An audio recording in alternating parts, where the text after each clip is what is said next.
Como Rockefeller controla sua vida mesmo morto há 88 anos. Então você é John D. Rockefeller. É o começo do século 20, 1911.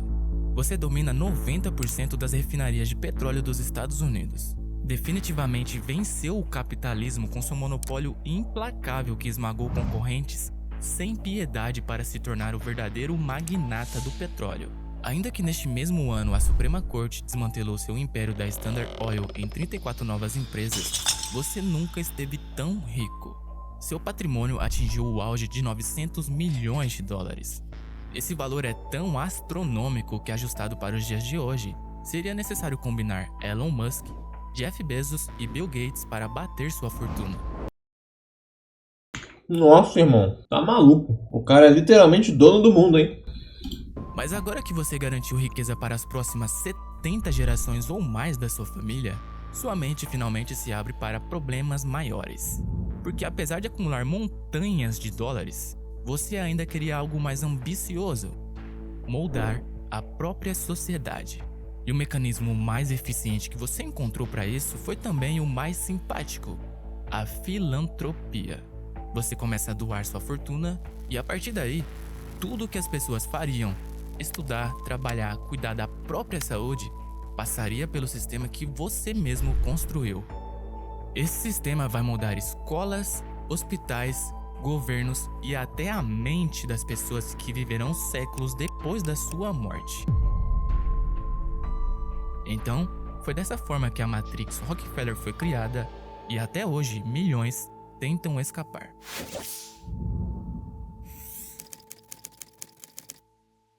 Matrix Rockefeller, o sistema que você tenta escapar. Olha a cara dele, bizarro. Esse Rockefeller, ele tem um rosto e, sei lá, é desconfortável ver o rosto dele, né? Ele tem uma aura meio sinistra, mano.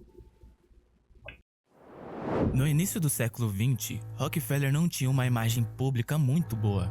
Seus cartéis secretos, manipulação de fornecedores e outras práticas duvidosas que destruíram seus concorrentes causavam ódio nos 4 cantos do país. Só que as pessoas podem até odiar o bilionário, mas não podem odiar quem doa dinheiro. Então ele começou a doar parte Caraca, muito bem colocado, cara. da sua fortuna. Criou a Fundação Rockefeller em 1913. Aos olhos do público, ele deixava de ser o barão cruel do petróleo para se tornar o grande benfeitor da humanidade através da caridade. Mas suas doações não eram neutras. Ao financiar universidades, pesquisas e hospitais, ele não só concedia dinheiro. Rockefeller também definia a direção dessas instituições. Quem paga, escolhe a música. E ele sabia exatamente o que queria que tocasse. O alvo principal era claro: educação e saúde. Porque controlar o que as pessoas aprendem e como elas se tratam é controlar a própria sociedade. Então, a primeira engrenagem desse plano estava na sala de aula. No início dos anos 1900, o sistema educacional dos Estados Unidos ainda era descentralizado. Muitas escolas rurais ensinavam de forma comunitária, com currículos variados. Isso não servia para Rockefeller. As palavras do prefeito de Nova York, John Hewlett, demonstram melhor como era o clima na época. A verdadeira ameaça à nossa república é o governo invisível, que, como um polvo gigante, estende suas pernas viscosas sobre nossas cidades, estados e nação. Para fugir de meras generalizações, deixe-me dizer que à frente desse povo estão os interesses da Rockefeller Standard Oil e um pequeno grupo de poderosas casas bancárias, geralmente chamadas de banqueiros internacionais. O pequeno grupo de poderosos banqueiros internacionais praticamente administra o governo dos Estados Unidos para seus próprios propósitos egoístas. Eles controlam a maioria dos jornais e revistas deste país. Eles usam as colunas desses jornais para subjugar ou expulsar funcionários públicos que não sigam os seus interesses. Então, através da sua fundação, Engraçado que isso acontece até hoje em dia, né? É o mesmo roteiro. Rockefeller financiou reformas que padronizaram a educação. Relatórios patrocinados defendiam uma escola que formasse trabalhadores obedientes, não pensadores críticos. Fileiras de carteiras, campainhas, currículos repetitivos. Matrix total, filho. Inspirado na lógica das fábricas. E todo esse plano era pronunciado com uma bela sinceridade. Velho desgraçado. Escrito por Frederick Gates para o Conselho Geral de Educação, uma fundação filantrópica norte-americana criada em 1902 por ninguém mais, ninguém menos que John D. Rockefeller, dizia o seguinte: em nossos sonhos, temos recursos ilimitados e as pessoas se entregam com total submissão a nossas orientações. Foda. As convenções educacionais atuais, de educação moral e intelectual, desaparecem de nossas mentes e, livres da tradição, expandiremos nossa boa vontade sobre uma massa grata e receptiva. Não queremos fazer dessas pessoas ou de nenhum de seus descendentes filósofos ou homens de saber, nem homens da ciência. Não temos a intenção de trazer à tona entre eles autores, educadores, poetas ou homens letrados. Não vamos procurar embriões de grandes artistas, pintores, músicos, tampouco advogados, médicos, pregadores, políticos, dos quais temos uma ampla oferta. Ou seja, os caras só queriam criar gado, né? A tarefa que nos propomos é muito simples. Organizaremos nossas crianças e ensinaremos a elas a fazer de forma perfeita as coisas que seus pais estão fazendo de modo imperfeito. Então Rockefeller não queria filósofos, queria engrenagens humanas para a máquina industrial. E ao financiar universidades e conselhos de educação, Que negócio triste, cara. esse modelo se espalhasse.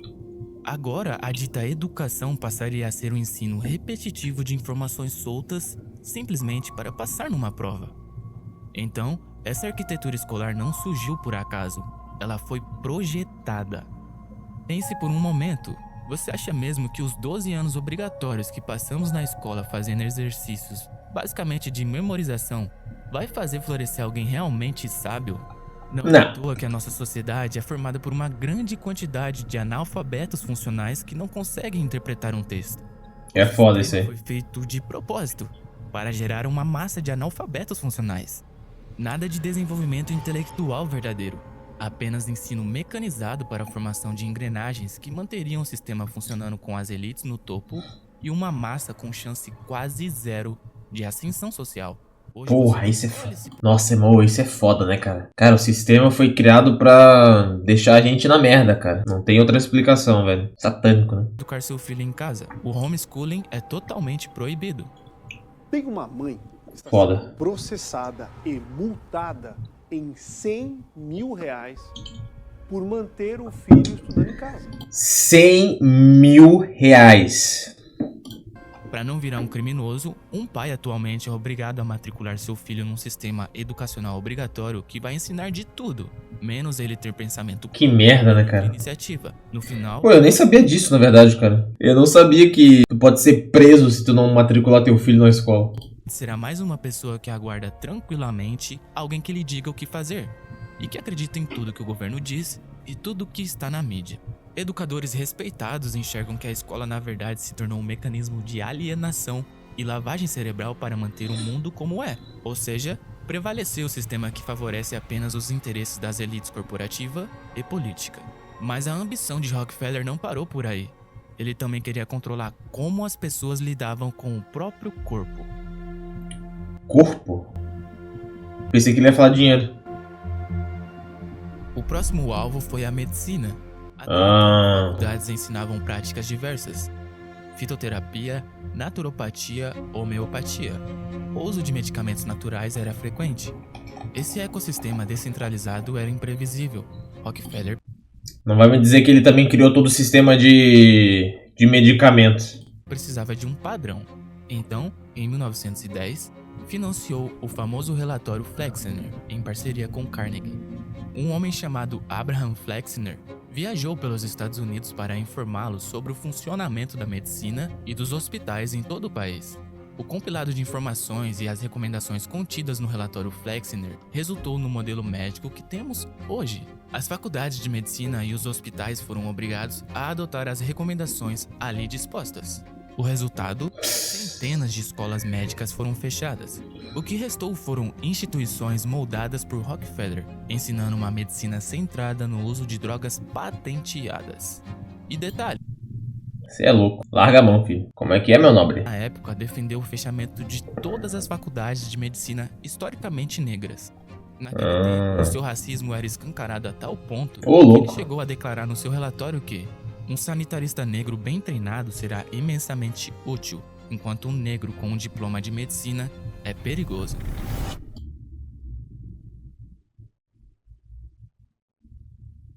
Que isso, irmão? Caralho. Mas por quê?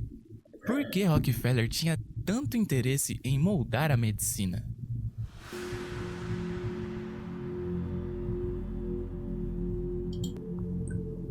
Rockefeller não queria perder de jeito nenhum a oportunidade de entrar na nascente indústria farmacêutica, que anos depois estaria faturando 1,48 trilhão de dólares em 2022.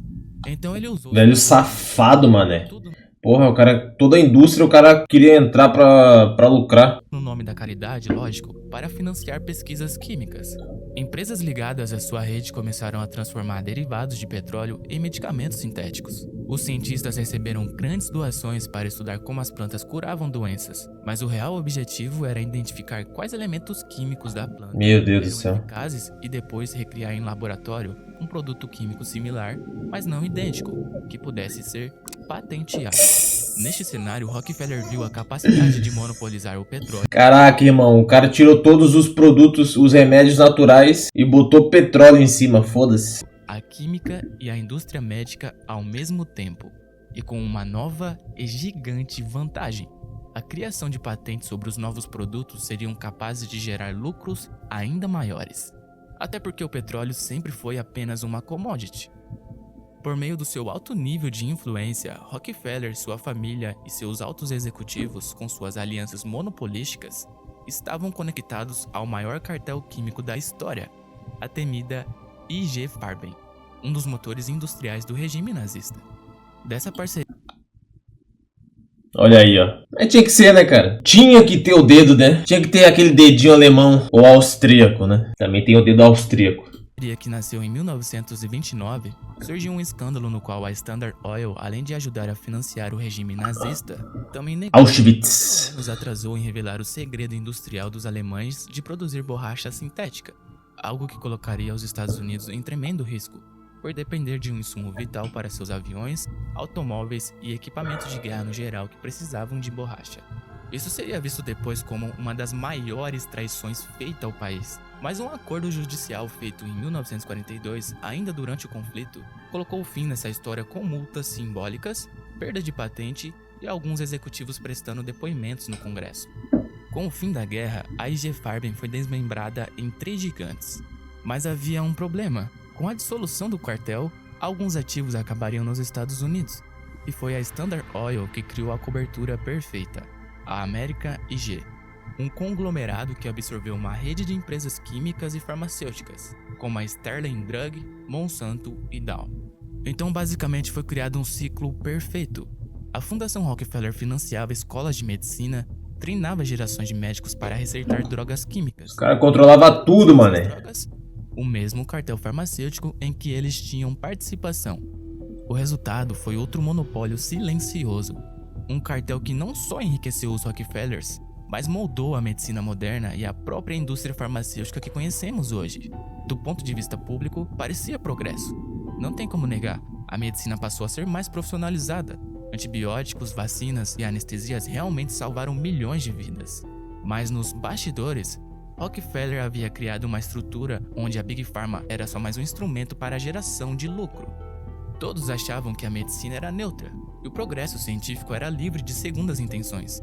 Mas no fundo, os dois estavam em última instância servindo aos interesses privados. Assim, a medicina serviu tanto para gerar lucros quanto para manter a população saudável o suficiente para continuar produzindo e consumindo num ciclo sem fim.